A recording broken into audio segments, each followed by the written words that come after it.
காட்டுல ஒரு மாம்பழம் ஒண்ணு இருந்துச்சு. அதுல ஒரு மாம்பழம் பழுத்துருந்துச்சு. அதுக்கு ஊரெல்லாம் சுத்தி பார்க்கணும்னு ரொம்ப ஆசையா இருந்துச்சு. ஒரு நாள் வேகமா காத்தடிச்சதுல அந்த மாம்பழம் கீழே உருண்டுருச்சு. அது உருண்டுகிட்டே போச்சு. அங்க இருக்கிற எல்லா பசங்களும் அந்த மாம்பழத்தை துரத்திக்கிட்டே போனாங்க. அப்ப அந்த மாம்பழம் ஒரு பாட்டு பாடுச்சு.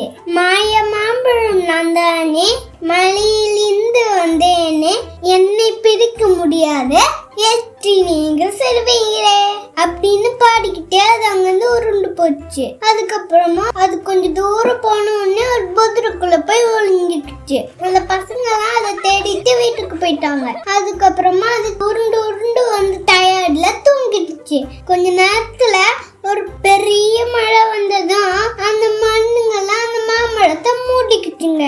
கொஞ்ச நாள் கழிச்சு அந்த மாம்பழத்துல இருந்து அழகான செடி வளர ஆரம்பிச்சுது. உங்களுக்கு அடுத்து என்ன கதை வேணும்னு கமெண்ட்ல சொல்லுங்க.